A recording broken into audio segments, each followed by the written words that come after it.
বহুতৰে হেঁপাহৰ গাড়ীখন, সপোনৰ গাড়ীখন আৰু কিমান কষ্ট কৰি আছে এইখন গাড়ী চলাবৰ কাৰণে। চাওক, সকলোকে দেখাই দিছোঁ মই আজি এই বলেৰো BS6 মডেলৰ গাড়ীখন। এই টিকাফটা ৰোডত সকলোৱে কিমান কষ্ট কৰি ৰানিং কোৱালিফাই কৰিছে, সেয়া মই আকৌ নতুনকৈ নক'লেও হ'ব। সকলোৱে আমি জানো, যিসকলে প্ৰেক্টিছ কৰি আছিলে বা এই ইণ্টাৰভিউত অন্তৰ্ভুক্ত হৈ বা ৰানিং কোৱালিফাই কৰি ৰাখিছে বৰ্তমান সময়ত, তো তেখেতলোকে সকলো কথাই গম পাইছে। তো আজি মই আপোনালোকক ক'ব বিচাৰিছোঁ, যিখিনি আমাৰ কাট অফ মাৰ্কৰ ওপৰত কিছুমান মনত খোপোজা লাগি থকা প্ৰশ্ন, যে কিমানৰ পৰা নাম্বাৰ মাতিব স্কিল টেষ্ট দিবৰ কাৰণে, সকলোখিনি ভিডিঅ'ৰ মাধ্যমত ক'ম। বলক ভিডিঅ'টি আৰম্ভ কৰোঁ। নমস্কাৰ, সকলোকে স্বাগতম জনাইছোঁ মোৰ ইউটিউব চেনেললৈ। আজি এটা কথা আপোনালোকক জনাব বিচাৰিছোঁ মই, যিখিনি ল'ৰাই মোক কমেণ্ট কৰি আছে বা বহুতক সুধি আছে যে ড্ৰাইভাৰ কনষ্টেবলৰ কাট অফ কিমানৰ পৰা কিমান যাব বা কিমান পালে মানে নামসমূহ আহিব। চাওক, ইয়াত চিম্পল কথা, এনেকুৱা ইণ্টাৰভিউ ইমানটো পষ্টৰ আগতে এনেকুৱা কোনো ধৰণৰ ভেকেঞ্চি অহা নাছিলে, গম পালে। গতিকেলৈ আমি কোনোবা এটাৰ বস্তু আগত এনেকৈ এটা হ'ব লাগিব ন, পৰীক্ষা এনেকৈ পাতিব লাগিব, তাৰ ওপৰত ডিপেণ্ড কৰি পিনি মানুহবিলাকে কথাবোৰ কয় যে ইমানটো নাম্বাৰ পালে মানে ইমানৰ পৰা আপোনালোকে ৰিটেন পৰীক্ষা বা স্কিল টেষ্ট দিবৰ কাৰণে আপোনালোকৰ নাম আহিব। কিন্তু ইয়াত এতিয়া আমি কেনেকৈ ক'ম? যোৱাবাৰ যিখিনি আমাৰ আছিলে আছাম ফৰেষ্ট ডিপাৰ্টমেণ্টৰ আপোনালোকৰ ড্ৰাইভাৰ পোষ্ট ওলাইছিলে কিমান? 142টা। তাৰ বুকত কিমানটা ভৰ্তি হ'ল? 80টা বুকত 2টা ৰিজাইন দিলে, হয়নে? এতিয়া ইয়াত পোষ্ট হ'ল কিমান? 654টা। ইয়াত এতিয়া ইমান আগত যোৱাবাৰ যিখিনি ল'ৰাই দৌৰিছিলে বহুত ভাল নাম্বাৰ পাইছিলে, এইবাৰ যিমানখিনি ল'ৰাই দৌৰিছিলে হয়তো ইমানটো নাম্বাৰ কালেকশ্যন কৰিব পৰা নাই। বহুতে সৰহখিনি মানে এনেকুৱা সৰহকৈ নাম্বাৰ উঠাব পৰা নাই ৰানিঙত, ফিজিকেল টেষ্টত, গম পালে নহয়। তো গতিকেলৈ কোনেও আপোনাক একজেক্টলি ক'ব নোৱাৰে বা এটা মানে ধাৰণা কৰি পিনিও ক'ব নোৱাৰে আপোনাৰ নামটো আহিব পাৰে নে নোৱাৰে। গতিকে চাওক, মোৰ ফালৰ পৰা এটা সকলোলৈ মানে মই ৰিকুৱেষ্ট কৰিছোঁ, আপোনালোকে ঘৰত অলপমান পঢ়ি থাকক, চাই থাকক, ড্ৰাইভিঙৰ বিষয়ে অলপ চাওক, কিতাপ অলপ পঢ়ক, গম পালে নাই। ৰানিংটো যিহেতু আপুনি কোৱালিফাই হৈ গ'ল, এতিয়া আপুনি পঢ়ি থাকক, চাই থাকক, নাম আহিব পাৰে নাহিব পাৰে। নাহিলে যেনিবা আপুনি এতিয়ানো মোৰ ঘৰলৈ কি লাভ কৰিব? এতিয়াতো যিটো ৰানিং নাম্বাৰ পালে, ৰানিং চানিং কৰিলে নাম্বাৰ পালে আপোনাৰ সেইটোতে শেষ। আপোনাৰ এতিয়া যিমান মূৰ গৰম কৰিলেও কিবা কৰিলেও আপুনি আৰু নহয়, নাম্বাৰ নাবাঢ়ে, গম পালে নাই। সেইটো বস্তু আপোনালোকে আগতে মাথা মাৰিব লাগিছিলে, ৰানিং কৰাৰ আগতে, যে মই ইমানটো পাব লাগিব, তেতিয়া মই এইটো ড্ৰাইভিং টেষ্ট দিব পাৰিম কিবা কিবি বুলি। এতিয়া মাথা মাৰি লাভ নাই। গতিকে মোৰ ফালৰ পৰা ক'বলৈ কথা এইটোৱে যে ইমানটো পষ্ট আছে, বহুত এটা ডাঙৰ এটা সংখ্যা, 600 কিমানটা পষ্ট। গতিকে সেই পষ্টৰ কাৰণে, সেই ভেকেঞ্চি ফিল আপ হ'বৰ কাৰণে ল'ৰাই ভালকৈ ৰানিং কোৱালিফাই কৰিব পৰা নাই। গতিকে আপুনি যিমানেই নাপাওক, লাগে 25, 21, 22 যি পাইছে, মই এবাৰ মেনশ্যন নকৰোঁ, আপুনি যিমানটো পাইছে সিমানটোকে আপুনি পঢ়া আৰম্ভ কৰি থাকক। যদি নাম আহি যায় আপুনি পাছত থতমত খাই যাব লাগিব, গম পালে নাই। গতিকে কেতিয়াবা আপুনি আৰম্ভ কৰি থাকক পঢ়াটো, কোনেও ক'ব নোৱাৰে কি এক্সামটো মই পাতিছোঁ নেকি মই আপোনাক ক'বৰ কাৰণে। বা সেই যিখিনি ইউটিউবাৰে যে কৈ থাকে ইমানটো কাট অফ পৰা, ইমান কাট অফ মানে নাম্বাৰ পালে মানে আপোনালোকৰ নাম আহিব, কিবা আহিব, সিহঁতি পাতিছে নেকি পৰীক্ষা? বৰ্ডখন সিহঁতৰ মতে চলিব নেকি? এইবিলাক বস্তু মানে কিছুমান মানে অসম্ভৱ কথা কিছুমান কথা কৈ আছে, ইমান হাল্লা কৰি আছে।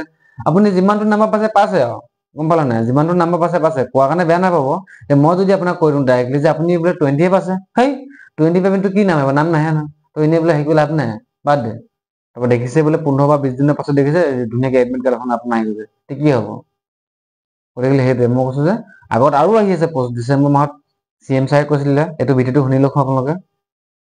দায়িত্বপূৰ্ণ ভূমিকা গ্ৰহণ কৰিম।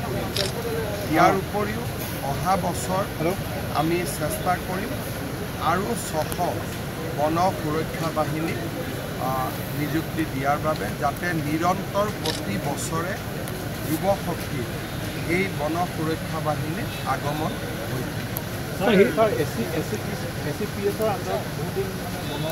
মই কেইদিনমান আগতে মই নিৰ্দেশ দিছোঁ যে আমাৰ ফৰেষ্ট বেটেলিয়ন দুটাত ACPSৰ সুবিধা পোৱা নাই, যিটো এটা নিয়মীয়া প্ৰক্ৰিয়া, অলপ ফাইলৰ কাম থাকে। মই কেইদিনমান আগতে নিৰ্দেশ দিছোঁ যাতে সোনকালে।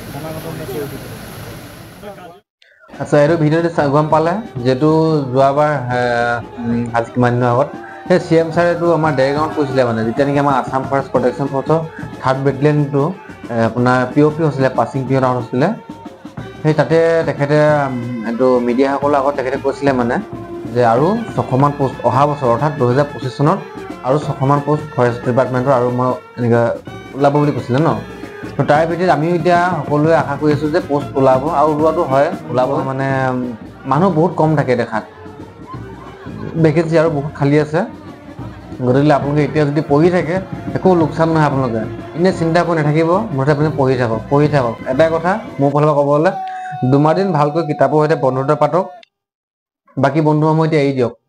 বন্ধু ফ্ৰেণ্ডছ আপোনালোকে অকল 2 মাহৰ কাৰণে এতিয়া ত্যাগ কৰক, কিতাপৰ সৈতে বন্ধুত্ব পাতক, ইউটিউব ভালকৈ চাওক, ভিডিঅ'বিলাক ভালকৈ চাওক, যিখিনি শিকিব পাৰে। আৰু এই 2 মাহৰ পাছত আপোনালোকে চাব লাইফ ষ্টাইল চেঞ্জ হৈ যাব আপোনালোকৰ, গম পালে নে? যে আপোনাৰ লাইফ ষ্টাইল চেঞ্জ হৈ যাব। গতিকে 2 দিন আপোনালোক কিতাপৰ সৈতে বন্ধুত্ব পাতক, মই এইটোৱে আপোনালোকক ৰিকুৱেষ্ট কৰিছোঁ। আৰু যাতে কোনেও আজিৰ পৰা মোৰ এই ভিডিঅ'টি চোৱাৰ পাছৰ পৰা ধৰি কোনেও যাতে কমেণ্টটো দূৰৰ কথা, মোক বুলি নহয় অন্য মানুহকো যাতে নুসুধে, কোনেও ক'ব নোৱাৰে মই আপোনাক লিখি দিম 100%। কোনো ইউটিউবাৰে হওক কোনেও আপোনাক একজেক্টলি লিখি দিব নোৱাৰে যে ইমানটো নাম্বাৰৰ পৰা আপোনালোকৰ স্কিল টেষ্টৰ কাৰণে মাতিব বা ড্ৰাইভিং টেষ্টৰ কাৰণে আপোনাৰ নাম আহিব। গতিকে এইটো বস্তু আপোনালোকে কেতিয়াও আৰু চিন্তা কৰি নাথাকিব। যিমানে পাছে আপুনি ৰানিং কোৱালিফাই কৰিছেতো, ৰানিং কোৱালিফাই কৰাটো ইমান মানে সৰু কথা নহয়। কিমান কষ্ট কৰিবলগীয়া আছে সেইটো আপুনি বুজি পাইছে। গতিকে ইয়াৰ পাছৰখিনি যাতে তাতকৈ অলপ বেছি ভাল কৰে আপুনি, গম পাইছে নাই? যে আপুনি মোক ভাবিছে যে মই ৰানিঙত মই ইমানেই পালোঁ, 25 পালোঁ, মোৰ লগতেতো সি 31 পাই দিলে বা কিবা আপোনাতকৈ বহুত বেছি পাই দিলে, গতিকে মই তাক ৰিটাৰ্ণত কাটিব লাগিব। আপুনি কিতাপ পঢ়ক ধুনীয়াকৈ, ড্ৰাইভিং টেষ্টটো ভালকৈ দিয়ক, স্কিল টেষ্টটো। ড্ৰাইভিং টেষ্টটো তাত 10 নম্বৰ আছে, 10 নম্বৰ পৰা আপুনি কিমান পায় সেইটো আপোনাৰ ওপৰত ডিপেণ্ড কৰিব, কিমান ভাল পাৰদৰ্শিতা দেখায়, কিমান ভালকৈ গাড়ীখন চলাই দেখায়, গম পালে নাই? সেই বস্তুবোৰ আপুনি হেৰি কৰক। ৰানিংটো হৈ গ'ল, সেইটোতো মাথা মেলাব নাই। গতিকে মই কথাখিনি কোৱাৰ কাৰণে হয়তো কিছুমান গাত দিব পাৰে, আপোনালোকে গাত লগাইও এতিয়া কোনো লাভ নাই, বেয়া নাপাব প্লিজ কৈছোঁ। মই আপোনালোকৰ এইটো মটিভেশ্যন দিবৰ কাৰণে ভিডিঅ'টি প্ৰস্তুত কৰিছোঁ। আৰু অহা কাইলৈ বা পৰহিলৈ মই গাড়ীৰ চকা খুলি পিনি যিখিনি দেখায়, জেক কেনেকৈ লগায়, লিভাৰ ক'ত লগায়, কি কয়, সেইখিনি দেখাবলৈ চেষ্টা কৰিম যদি সময় পাওঁ। গতিকে ভিডিঅ'টি মই বৰ্তমান ইমানতে সামৰণি মাৰিছোঁ, ধন্যবাদ জনাইছোঁ।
নাচিৰ সৰ্বজন পুলিচ একাডেমীৰ ক্ৰীড়াংগন ইয়াতে অনুষ্ঠিত হৈছে অসম বন সুৰক্ষা বাহিনীৰ নৱাগত জোৱানসকলৰ ৭মটো গোটৰ দীক্ষান্ত সমাৰোহ। অসমৰ বিভিন্ন প্ৰান্তৰ পৰা নৱাগত জোৱানসকলৰ অভিভাৱকসকল আহি আজি অনুষ্ঠানৰ মহোৎসৱ বৃদ্ধি কৰিছে। আমি সকলোলৈকে আদৰেৰে এই নাচিৰ সৰ্বজন পুলিচ একাডেমীলৈ আদৰণি জনাইছোঁ। ইতিমধ্যে দীক্ষান্ত সমাৰোহত অংশগ্ৰহণ কৰি অসম বন সুৰক্ষা বাহিনীৰ সৰ্বমুঠ 940গৰাকী নৱাগত জোৱানে দীক্ষান্তস্থলীত প্ৰৱেশ কৰিছে। আহক আমি এটা জোৰদাৰ চাপৰিৰে তেওঁলোকক স্বাগতম জনাওঁ।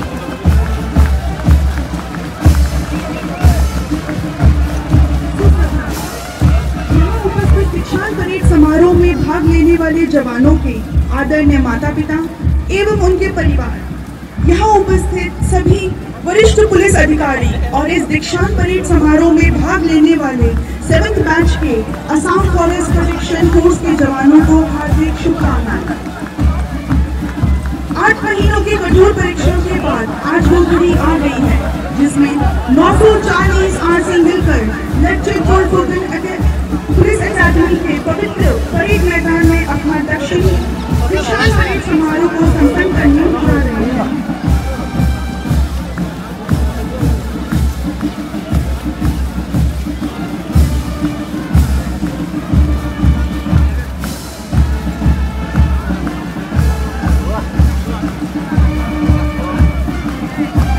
অসম বন সুৰক্ষা বাহিনীত নিযুক্তি লাভ কৰাৰ পিছত নৱাগত এই জোৱানসকলে অসম আৰক্ষীৰ বিভিন্ন